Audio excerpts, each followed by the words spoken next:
Welcome, everyone, to the Holstein House podcast. I'm the West Virginia woman, Robin, of RobinHolstein.com and Holstein House, where my guests get a great night's sleep at a fair rate plus breakfast.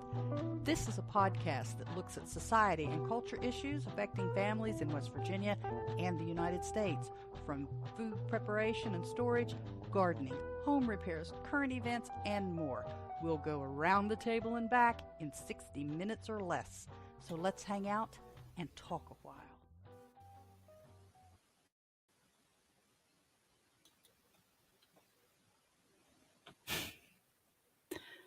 Good morning. I swear to Pete, technology is going to drive me crazy. I had some kind of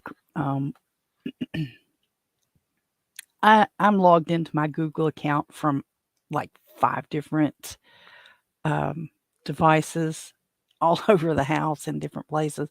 And I got some kind of warning on one of them that, hey, there's been suspicious activity. Verify this is you, change your password and stuff. And of course, when you do that, you have to change it everywhere. And just as we were going live, um, I was popping over here to my notes for the show today, and it said, you've been logged out and you have to log back in, and then suspicious activity, check your device and key this number in, and just dumb. I mean, I'm probably glad in the long run, but daggone, and I'm sure I'm not the only one, find out at the last minute, right when it's pretty crucial. But good morning, good morning. This is Robin Holstein with Holstein House, and this is the Holstein House broadcast and podcast, depending on the platform that you're using today. It's either a broadcast on a video service or it's a podcast. And I'm glad to have you here. This is actually episode 83. And we're recording this on July the 25th, 2023. Please forgive my little grass allergy, gravelly voice this morning.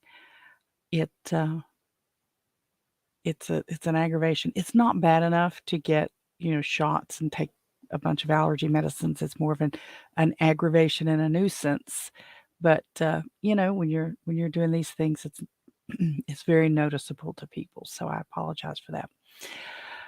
Today we're going to try to talk about my steam canner that I just got. It just arrived on Friday. I did do a little unboxing video for YouTube, and I did get it uploaded, and we'll talk a little bit about it and a little bit about the watermelon rind, R-I-N-D, rind preserves that I did in it and how they turned out, and some apple jelly that I did in it and how they turned out.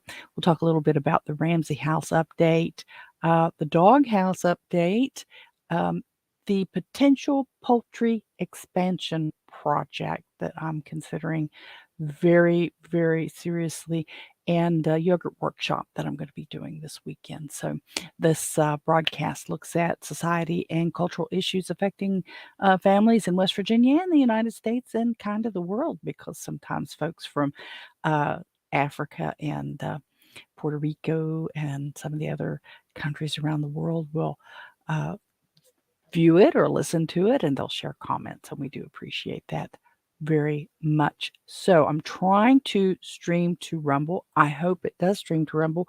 Please leave me a comment if you swing by and hear this over there. And doesn't have to be much of anything, just a hey, it worked. Glad to be part of the project today. So if you would like to participate in more in-depth discussions, of course, you can always comment on these, but for a more day-to-day conversation, you can join me on the Telegram group, t.me/Holstein House. You should be able to find it over there. And if you ever can't remember all the different platforms, oh my gosh, there's so many of them that I'm on, you can go to robinholstein.com, ROBINHOLSTEIN.com, and go over to the contact page, and I have all that stuff listed over there. I do want to take a quick minute out this morning before I get too deep into the show to thank Julie Overman for tipping me off that Fountain FM was acting kind of flaky for her. It showed that the podcast was over there, but it wasn't showing her any episodes. It showed that there were no episodes there at all. But when she notified me of this on the Telegram group, and I went over and checked with my iPhone, and it showed up just fine. But she uses a program called Pocket Cast, POCKETCAST, Pocket Cast, and she likes it better. And she said that the show wasn't showing up over there. Well, I use Podbean to upload the audio, and it's supposed to upload to all of the major podcasting platforms. And I've checked them at different times, and Podbean has a message there that if you upload to Apple, then it also distributes to a couple others, and this Pocket Cast is one of them. Well, when I went to Pocket Cast, couldn't find it. So I submitted the audio up to Pocket Cast, and Julie told me, yay, it was showing up on Pocket Cast. So if that is something that you use from time to time, and or you have trouble with Fountain.fm, which I rather use Fountain.fm. I like to participate in the value for value exchange and over there and share value out and share value in, and just help support programs and stuff over there as well. But if it's acting flaky for you, if you kind of don't like it, because folks, not everybody likes everything, check out Pocket Cast and see if that works for you. And send me a note. Let me know if you're using Pocket Cast, or drop into the Telegram group and let me know that you're using Pocket Cast and that you liked it, or the podcasting application that you prefer. And if I'm not over there, we will see about how getting set up over there. So let me know. Let me know. So it's Tuesday. It's going to be another hot one. Now, down here in the bunker, it doesn't get too hot, but it does get kind of humid from time to time and later in the day. So right now, it feels very comfortable down here in the bunker, but outside, it's already very humid. It's not going to get that warm. I think it's going to get about 84 Fahrenheit here.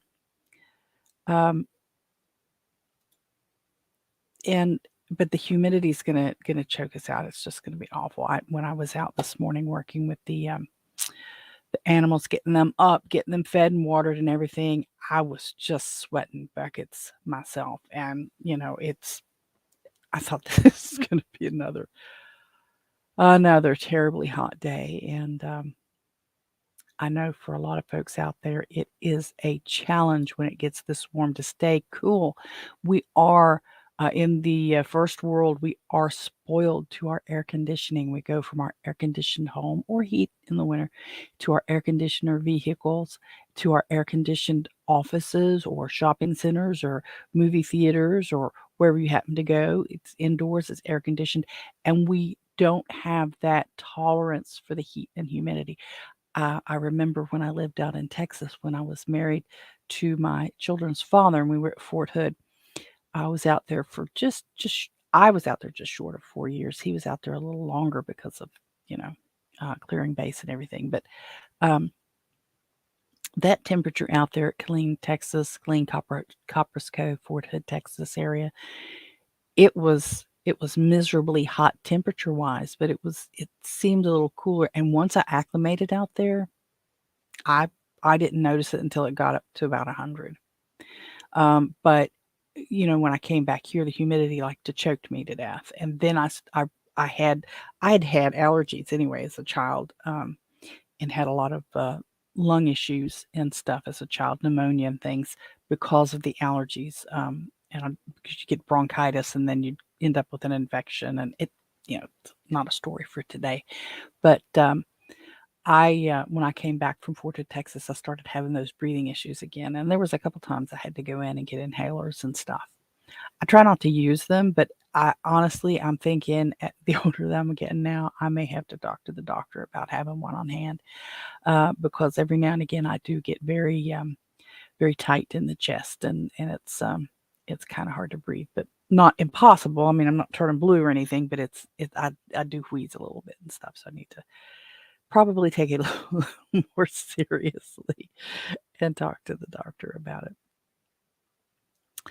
But yeah, so we're kind of spoiled, and so when it gets hot like this, kids. I mean, if you think back to the even the early 1900s, at the clothing that everyone wore. Now, granted, it wasn't like nylon, rayon, these chemically created fabric. They were all usually not natural fabric, as far as I know, cotton and linen and wool and things like that.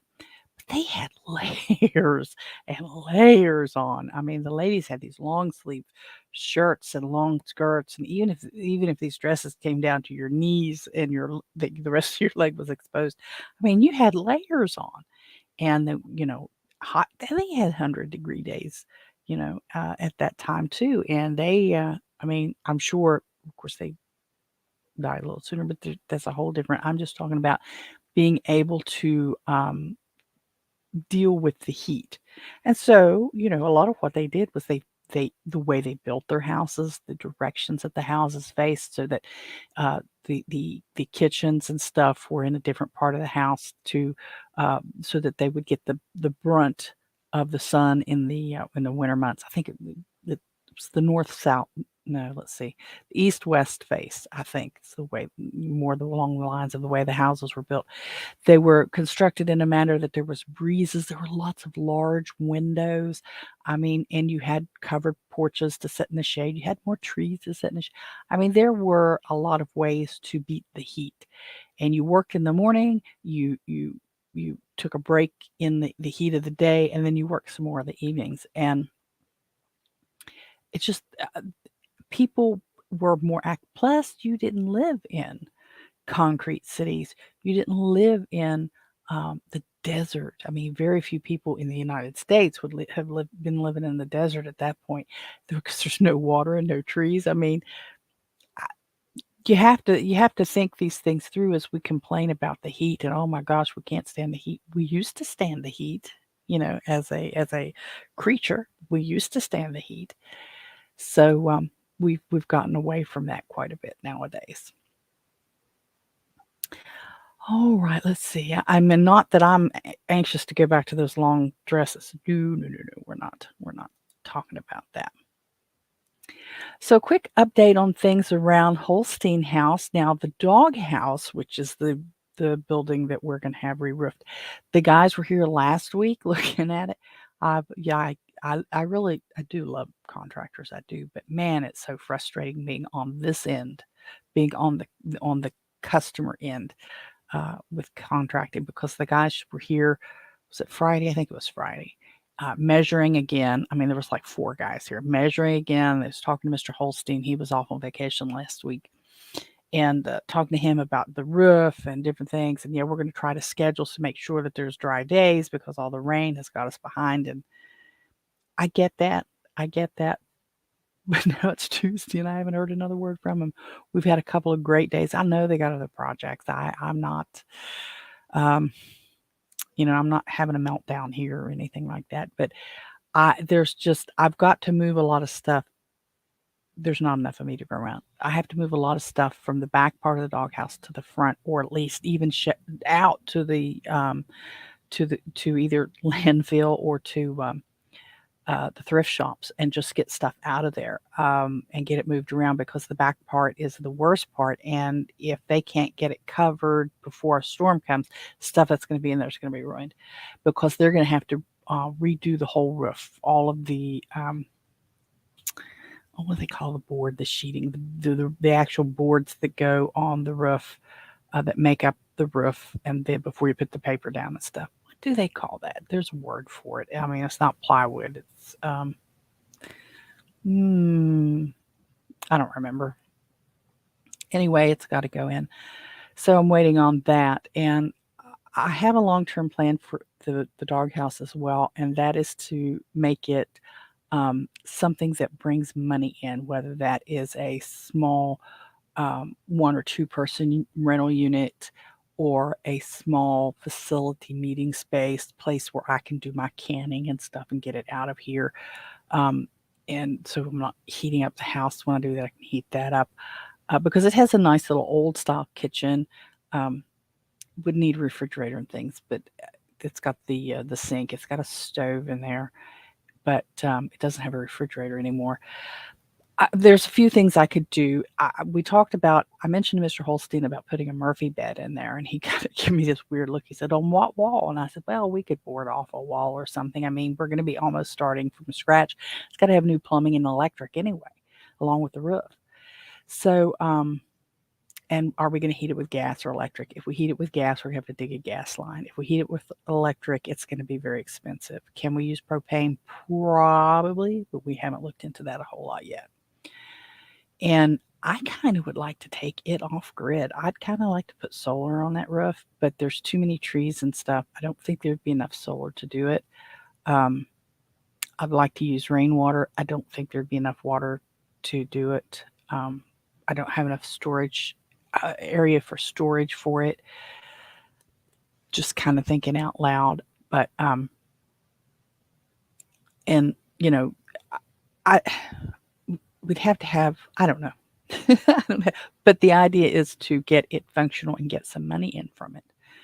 So I could make it a studio. I could set up a corner of a room, corner of one of the rooms, and even rent it out as studio space for other people who might want to do their own videos or do some podcasting and things like that and don't have space to do that. So yeah, there's several things I'm thinking of to do it. To do with it, put it on as another extension of the B&B as a standalone space for that. I could do that too. I could actually do that even with all the other stuff there. Just depends on how I balance everything out and the dates that it would be open and what's going on. But there are several things, but we have to get that roof on first, and I have to get stuff moved around, and I can't get stuff moved around until we get that roof. Good morning, Hunter. It's good to see you. Decking, that's the word. Decking, roof decking. I have the thing on my end. I don't know if you've ever seen these, Hunter. On my end of StreamYard, I still had it set for brand for where you kick the music on and stuff, and I hadn't kicked back over. But it's good to see you. I'm glad you stopped in. Are you streaming on Facebook this morning? I couldn't find you. I should be on Facebook on Holstein House this morning. It's not going to be under my name this morning. So if you go over to Holstein House, it should be there. It's supposed to be. It's got the little green check mark. So you're looking at me on YouTube, okay? But yeah, Carla, go over there and see if it's if you'd rather use Facebook. See if it should be live over there. I've got 8 million things open. So if I open another thing, it'll probably bog down. Like when I try to use a Noster nest, it'll just blow everything up. I need to update my tech. All my tech is kind of, with tech. If you even get a couple years behind, it's old. So, but the doghouse, as long as we get that roof done, and I mean, I'm not opposed to pulling wire to running wire. I can do that now. I can't hook electric up. I didn't know the first thing about it, but I can run the wire. I don't care because I mean, running wire is kind of grunt work if all the walls are open. Now, if the walls are closed, it's a different story. But I don't mind to do that. I don't mind to get to do that to help Mr. Holstein get it done. Because the electric and plumbing we can do ourselves if we do it ourselves. Now, the Ramsey House I'll touch on just a little bit. I'm still working on. It's going to be a longer project than the doghouse is going to be. It's I have removed a lot of stuff out of it. I have my my Chevy Colorado. It's a 2005 Chevy Colorado crew cab. When I got it, I said I want all of it, 4-wheel drive and everything, but it's a crew cab because at the time I bought it, my sons were still home and they were going to be long-legged like their daddy. So I got the crew cab version of the Chevy Colorado in 2005. But anyway, I have stuff loaded on it. I need to take to the thrift shops and drop those off. on my runs this afternoon. Hopefully, I can get all of it. I have so many things I have to take care of. But the Ramsey House, as I've got to continue getting it cleaned out. He got the refrigerator out. We plugged it in, and it wasn't cooling. He said he didn't hear the compressor kick on. I don't know if it's worth saving it. It's a side-by-side refrigerator. I mean, it's one of those things. We can do it. Do we have time to do it? Is it really cost effective for us to spend the time to do it when we have all this other stuff to do? That's a decision that we have to make. He has worked on our refrigerator before. Why the one at the Ramsey House? Is it stuck because it's been sitting so long? I don't know. I don't know anything about refrigerators like that. But he said it wasn't cooling, so the compressor wasn't working, and I don't know. I'm kind of thinking just get rid of it and move on. Set it out. If somebody wants to try to fix it, fine. It's not that we can't, it's we don't have time. So you have to measure those things when you have projects going on.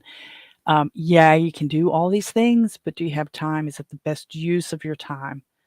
And I'm just kind of thinking that would not be the best use of our time.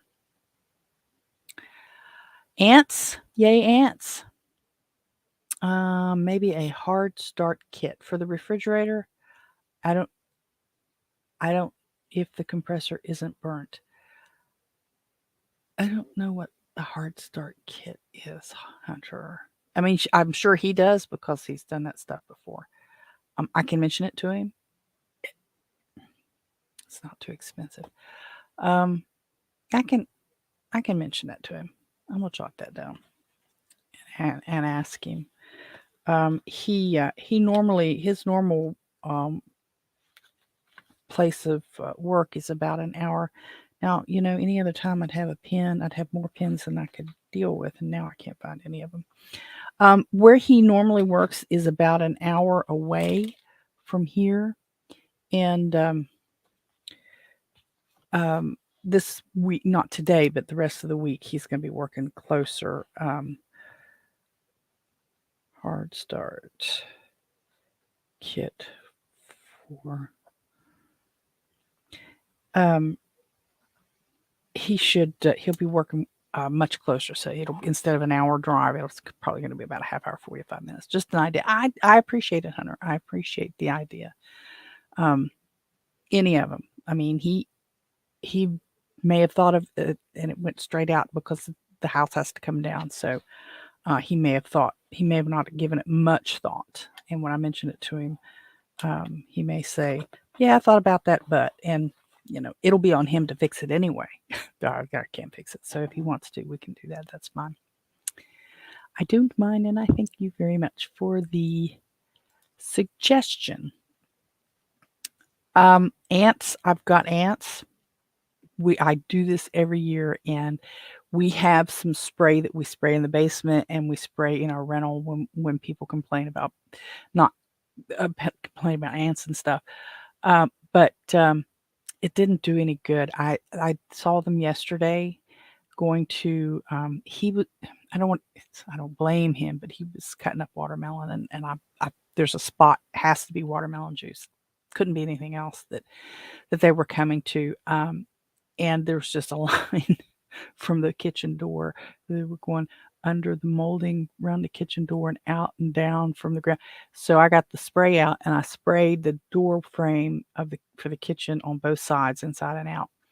And I scrubbed that up. By the way, wiping it off with vinegar doesn't stop these little tiny ants. Just to mention, I've had people say, "Oh, use vinegar, use bleach."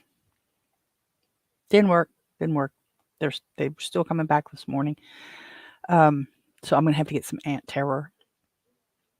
It used to be excellent. Now it's just kind of fair. They had to change the formulation. Government decided that it was too efficient, and I guess all the exterminators were losing money. I don't know. But I know it does help, so I have to get some. And it's just these little ant bait things that you put down, and you try to put it in their way on where they where they're traveling, so that walk around it or walk into it. Um, it helped in the camper he had when he was it last summer? Well, it wouldn't have been summer, it would have been spring out in Indiana. When he was out in Indiana, he had ants getting in the camper, and he got some and put it out there, and it worked amazingly. But he had the bigger carpenter ant type things. These are those little teeny tiny ones that show up when you're doing home canning and you're bringing massive vegetables in the house to can and stuff. So, and gnats. Oh my gosh, the stupid gnats. My house is not filthy. It's not. But every year, every season, when it's canning and I'm bringing all this food in and I'm doing all this work and stuff, I get polluted with ants and gnats, and it's just an extra job to try to fight them. So I'm going to be doing that as well. Let's see. Oh, I have mentioned before that we are now on AirBTC, which is an alternative. It's a Bitcoin friendly alternative to Airbnb. We are listed there. It is a very, very beta platform, and there's only about 30 properties worldwide listed on it. So I'm not sure, if you see this and you're coming through and you want to stay with us here at Holstein House and you use that, I'm not sure. It may be a little flaky. Make sure you contact me by email in addition to the AirBTC platform, just in case there's any hangups with getting the reservation to hold, make it stay. So when you go and book the room, it stays booked. Make sure that I get the room blocked because it's not compatible with my my booking platform, my freetobook.com. It's not compatible with that. So I have to manually go into Freetobook and block those dates. And paying. It's because we haven't used it yet, it may be a little flaky. So be sure and email me if you're concerned. It's robin@robinholstein.com. But if you go to robinholstein.com, you can use the contact page there. So it works. It's just like any other accommodation booking platform. But it's very, very beta, like I said, and you pay, you see fiat local money, and you can pay with Bitcoin, and it lets out. But anyways, if you're going to do that, let me know, and we'll make sure that we work it through because, like I said, it's very beta, and I mean it may be a platform that goes away, but we'll see. I like trying new stuff every now and again, right off the bat, really early in it. But a lot of stuff I like to wait for a while. But I really prefer, if you want to really save some money, because all the platforms are going to want some money. And we talked before about it's almost $9 a night that Airbnb takes from the guest. And yeah, any hospitality. I was having this conversation with someone on in a Telegram group, and I mean, anytime you buy something, you're actually paying all of it, but because the consumer pays, the business doesn't in everything. But the way Airbnb promotes it, it's that the guest is not, that the host is taking care of all that, and it's really not. It's your money. I'm not making not $70 a night off of you. $10 of that is a night is going to Airbnb. So when you see the cost of the room and it seems extravagant, that's why those fees are coming. And I mean, I don't have any problem. Obviously, I've been using Airbnb for a long time. I don't have any problem, but I would rather you direct book. I'd rather you direct book, and it will save you money. So it just works out better if you direct book. The garden is still is producing. Like I said, it's mostly tomatoes. My green peppers are not doing very well. This morning I did, after I harvested some of the little cherry tomatoes, I did shuffle because they're in containers. I moved them out a little bit because I don't think they're not getting enough sunlight because they're not ripening. I've got all kind of fruit on the vines. I mean, they're polluted with my tomato plants are. They're just not ripening up because they're not getting enough sunlight. So I moved them some so that they're not shadowed as much. I can't do anything about the shadow in the back because those are trees in other people's property, shadowing in the evening. So I scooted them forward and out and around a little bit. I need to take a picture. The arch that I told you a while back that I was using, the garden arch that I was using to put the tomatoes on, I probably could do that a little better, but it is working. The vines, the cherry tomato vines are up fairly high. It's taken them a while to catch on. They're not like green beans. It's taken them a while to catch on, but also, again, it's not in the best spot for the sunlight, so they're kind of lazy anyway. And but the idea is working, and I think I'm going to try to find another garden arch as the season winds down and people are starting to sell stuff and get rid of those. And we'll try to find another one or get it on clearance sale and use it for next year and just put it in a little better place. Just maybe scoot it forward about 8 or 10 feet and then do it that way, and just move the whole garden forward about 8 or 10 feet. And I think I end up in the best spot that way for next year, but we'll see. The cherry, well, like I said, the tomatoes are they're there. There's a lot of them there. They're not ripening up real well yet, and the green peppers are they're just not. I don't do very. I used to do real well with green peppers. I don't know what I've lost my green pepper thumb, I guess.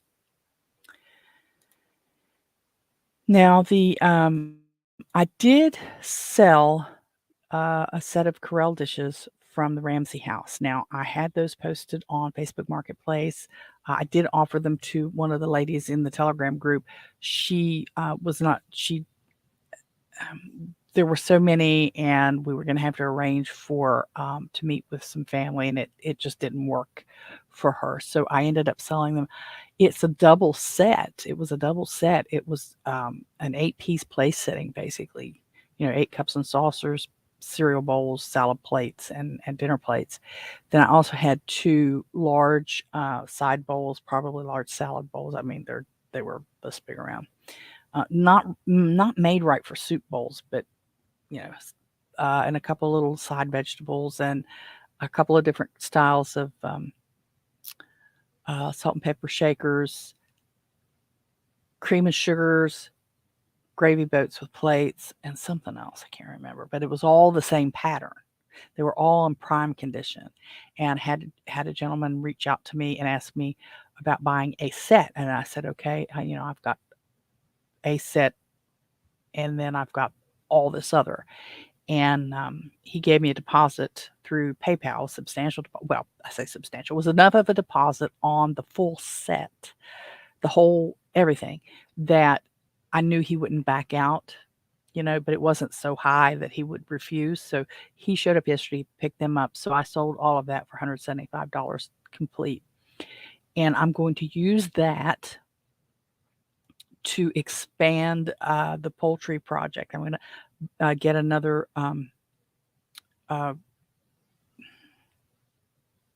kennel to match the one that I've got, and it's a 10 by 6. Yeah, 10 by 6.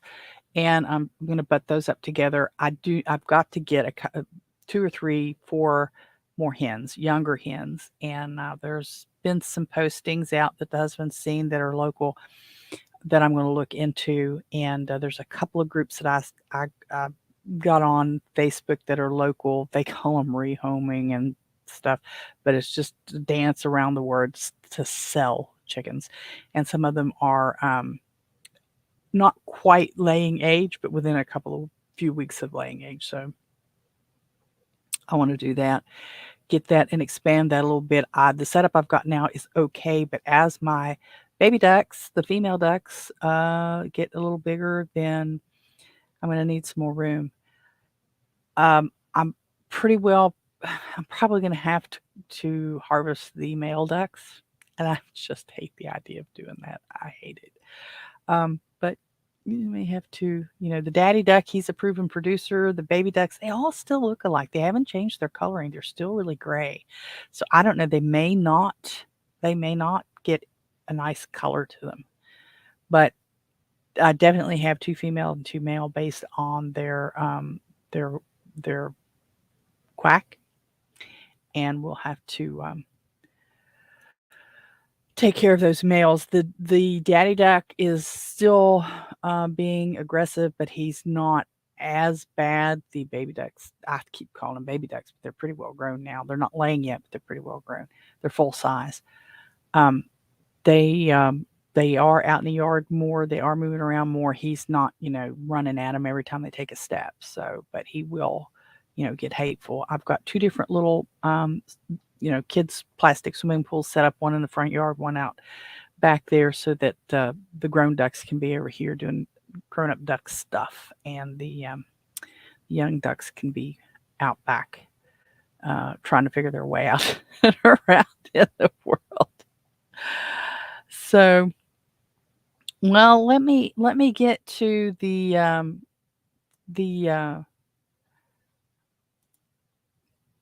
steam canner.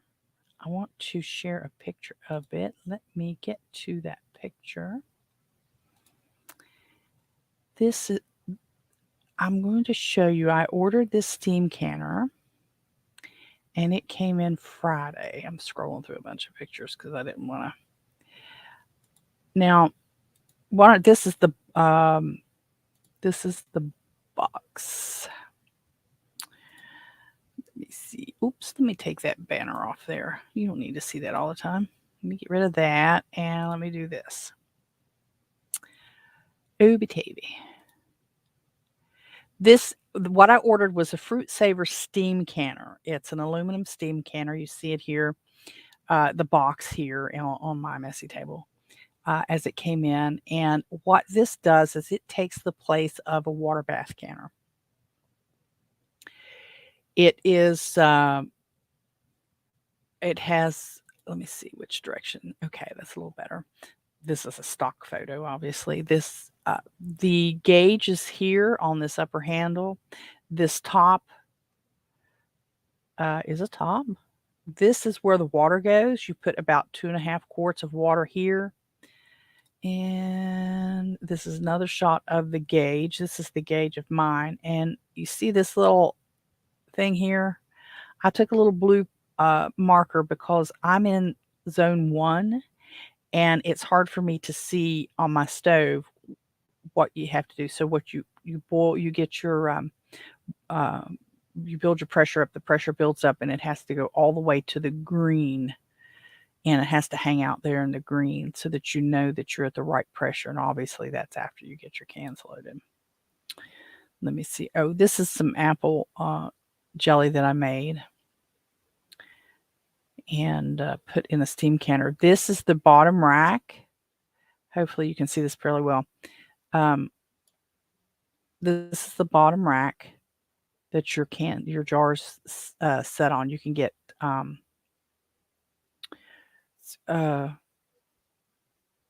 7 pints and 4 quarts. I think it's 4 quarts. I haven't put quarts in it yet. I'm going to do that here in the next few days. Oh, that's just making the apple jelly. You don't want to see that. And I'm going the wrong direction. Oh, here it is again. This is it sitting on my stove. This, here's a good shot of that top. Now, one of the things that I had to figure out, and I didn't realize it at first, this top has to go on a very particular way. It has to line up so that you read this top above the word Fruit Saver. So you don't want to have to twist your head around, and you don't want the Fruit Saver side. And the reason for that is there's a little steam hole in the back. You don't want to see that. Where did that? There, here it is. This is the one I want. Darn it. Oh, I bet that's in the video. That's why it's not, you're not going to see that. Let me see if I can pause it and freeze it on that. No, let's see. Here. Let me see if I can hold it there.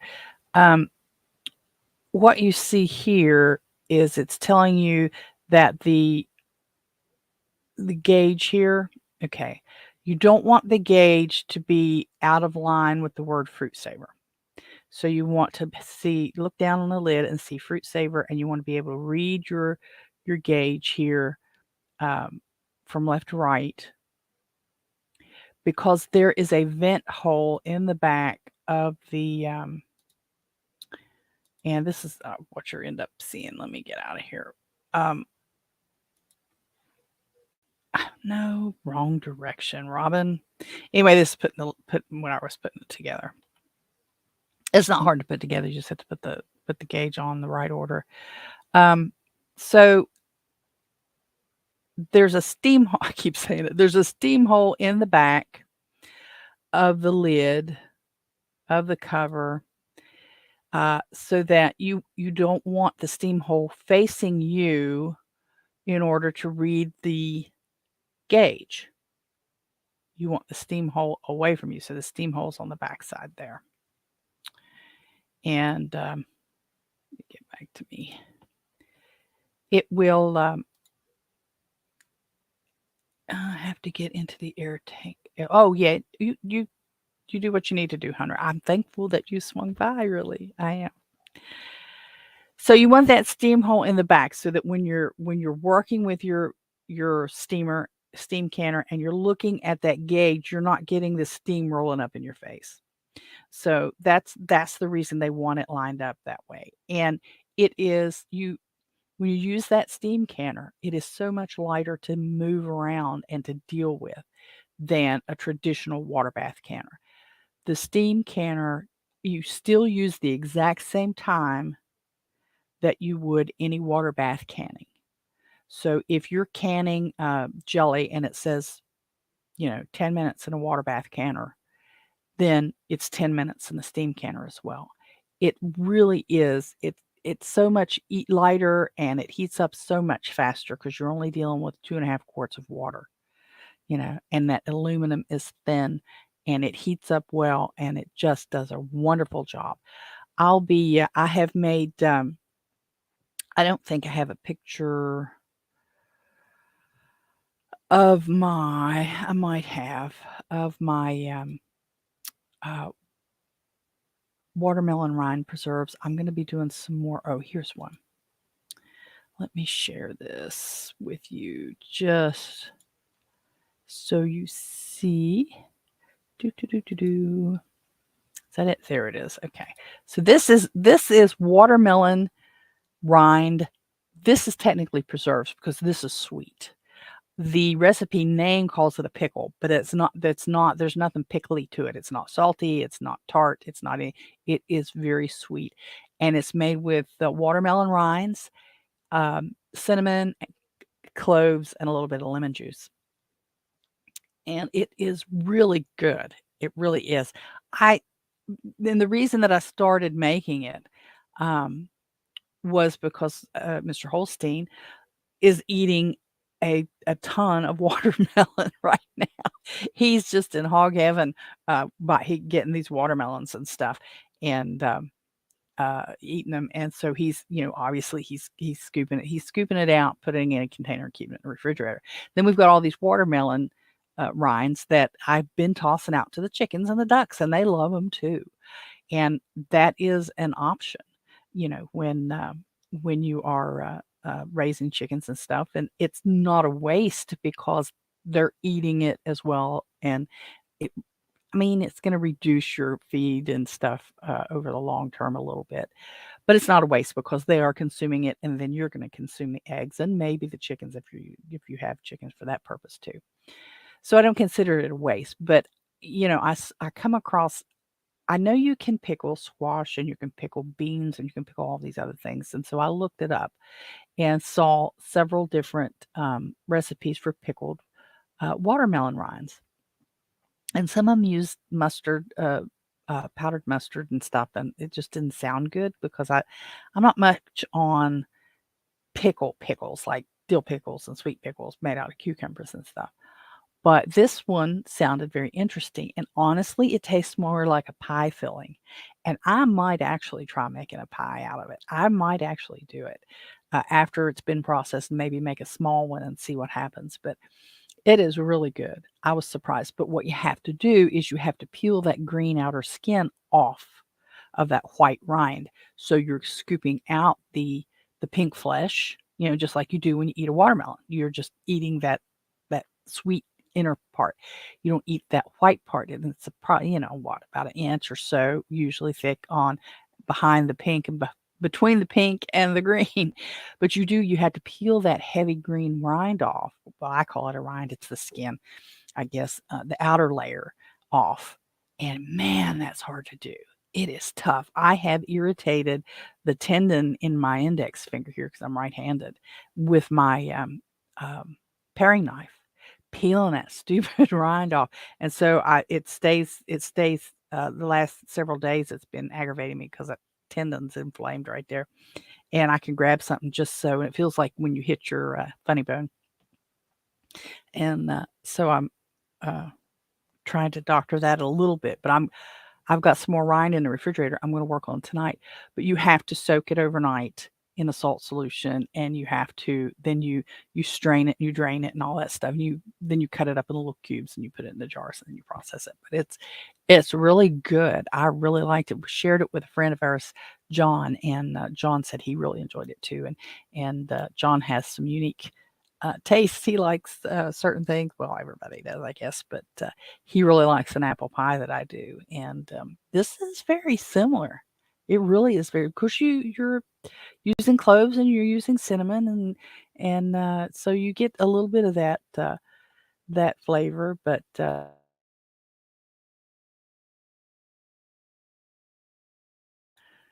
sorry, had a little cough there. But it was really good, and so I'm going to do some more of that today. And I I might even sell it if I can get people convinced to buy it. But I was gonna say I did little bit of a yard sale on Saturday and didn't have a lot of luck with it, but I had a little bit. But I just don't do very well with yard sales, and I guess my tastes are just enough different than folks have to than folks like, and so stuff that I like to sell, stuff that I like to buy, and other people don't. But okay, let's see. If you have any questions about the watermelon, I'm going to try to do a video on it. And I say try only in that I don't know how my phone is going to behave. And I don't, I've got a couple of old GoPros. I got to get some more memory cards. I don't have enough to go around to do it. And if I do it that way, it's harder to edit. If I use my phone to do the videos, I can edit and patch them together on the phone. I don't have to try to load it and get software and do all this other craziness like when I use the GoPros. They're older. You can't I can't download the matching software that goes with it or something. I don't know. I could try it again, I guess. Now that I have my Tuesdays and Thursdays back, which is not a complaint. I have been very busy with church stuff. A lot of you guys know that. And I've had Tuesday, Wednesdays, and Thursdays tied up from like 9:30. Well, Tuesdays and Thursdays from like 9:30 to noon have been tied up. And then Wednesdays is all morning till about noon. Well, now it's going to be even after that because getting things set up for Bible study. And then we're going to be rolling into our lunch and learns now on Wednesdays. But the Tuesday, Thursday part of that is finished.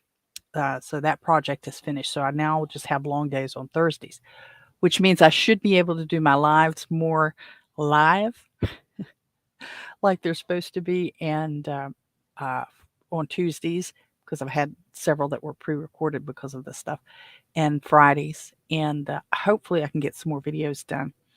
The unboxing of that steam canner, I called it an ugly unboxing because I was holding my phone and doing this stuff with one hand.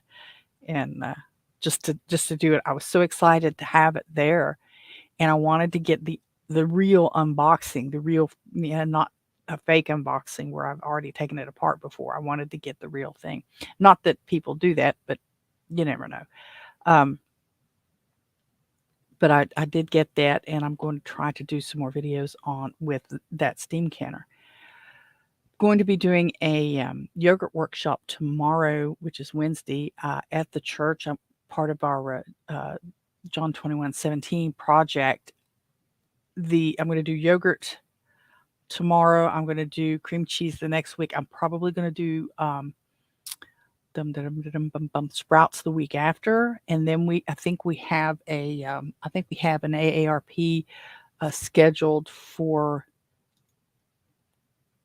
that the one after that, and then I've got to come up with a few because I don't have a lot of folks who are volunteering for stuff. So I've had some feelers out and some um, I've reached out to some other organizations and they're just not getting back to me. And I hate to pester, but come on, people, come on, people, let's get this done. Let's share the word with everybody. And the projects on Wednesday, the lunch and learn stuff is not church. I mean, it's not like an extension of Bible study. We're not going into scriptures and stuff. These are things that to help people and learn more about programs and things. We had this a couple before the Rona was bad, and we had a really good several weeks of stuff, and I just can't get those same people to reply back to me now. And what else did I need to tell you today? I can't remember all of it. I, for the John 2117 project, I kind of was thinking about sourdough. I'm not sure if I want to do sourdough or not because I don't think you can do it in an hour and do it well. I did have someone ask me about home canning, if I could give a home canning class. I can give some basics, but you can't really can anything in an hour. You can't even get your water up to temperature in an hour.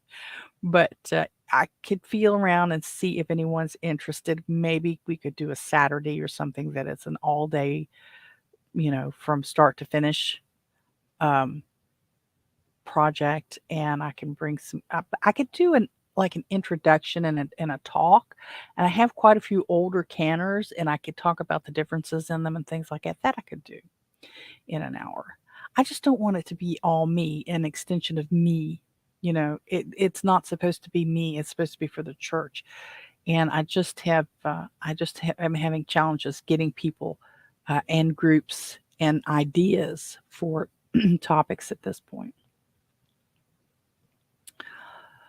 So let's see. We've got about 8 minutes before we finish up. This is episode 83, so we are 17 away from our 100th, and kind of looking for some ideas. What do you want to do for the 100th episode?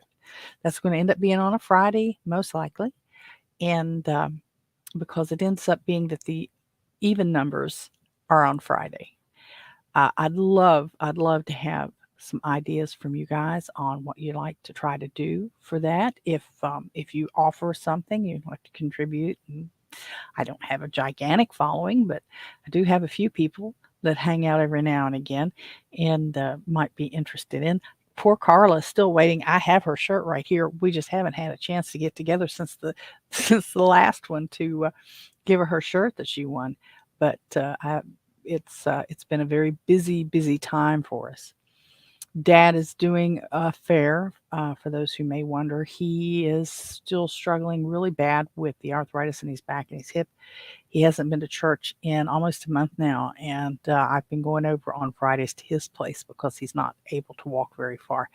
I'm really concerned that he will end up being there's a gnat. Told you about the gnats. They're already down here. That he might end up being housebound, and if he's housebound, or even, I mean, I I I don't. I told him the other day the next step may be a ramp on his front porch, meaning that if he can't walk, he's going to have to be in a wheelchair to go to his doctor's appointments and things, which we have coming up not too long, I think. And not that you're really interested in Dad's doctor's appointments, but I'm kind of trying to remember. And watch this give me a headache because I was not um, logged in. No, it loaded. So we don't have anything coming up until August the 7th, it looks like. August the 7th, Dad goes in for a breathing test with his pulmonologist, which I really think he should have went to right after he was in the hospital last time, but he said he didn't want to. He wanted to wait. Oops, wrong mouse. So yeah, that looks like it until I thought I had an appointment in there. Yeah, I have a 3 o'clock appointment on with Dr. Falbo on. Sorry. Oh, yeah. Stress tests on the 10th, which is, oops, darn it. I keep scrolling past. Stress tests on the 10th, Dad and I both have, which cardiac stress tests. Um, so I don't, as far as I know, have any issues there, but it's genetic. So the, uh, the doctor, the cardiologist, orders them every so often. My weight's up, my breathing's bad. So I gotta have a stress test like Dad does. But worse things have happened. Worse things have happened. Well, we're getting down to 5 minutes here. I'd love to know, you guys. I know there's a couple of you guys still out there watching, and you haven't said hello. You need to say hello. Tell me you're here. Well, Carla was here. I guess she's still there. Be sure and hit the thumbs up button and subscribe if you haven't subscribed. I'd really appreciate it if you would do that. And whatever application you're using, whether it's a thumbs up or a like or a smiley face or whatever it may happen to be, if you've gotten this far and you'd like to continue to hear about things going on here at Holstein House, ideas and things that you might have. Maybe you have a small B&B, or you're thinking about having a small B&B, or you're thinking about using AirBTC and getting some money from some empty space that you could rent out. Hey, you know, ask some questions. I'm more than happy to answer them. I've been using Airbnb since 2017, and I've been super host and I do and I've had some problem guests and I've had some great guests, and I'd love to share my experiences with you on that. As far as food preparation and storage, I do home canning. I'm using the new steam canner, as you have heard me talk about. I'm using it. I'd love to share my experiences with you on that. I dehydrate food. I don't freeze dry. I still don't think that, although freeze dry food will last 25 years, I'll be 70 something, almost 80 years old by then. I probably won't be. I'll probably be in a nursing home. So I don't know that a freeze dryer is gonna be cost efficient for me.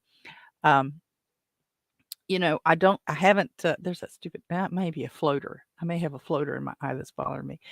I have those too. But, I'd love to share, and answer questions that you might have with food preparation and storage, um, whether it be home canning, uh, dehydrating, um, freezing. I have freezers full of food, and or budgeting. Some of the things that I do include budgeting and how to manage a very tight grocery budget. I do have a little e-cookbook out on feeding your family on $10 or less a day, and it's for those who have extreme financial difficulties. It's not a cookbook made for every day, all the time. But it is designed to help get you through those really, really tight times, or even if you're a student or just someone starting out and you just don't have a lot of money.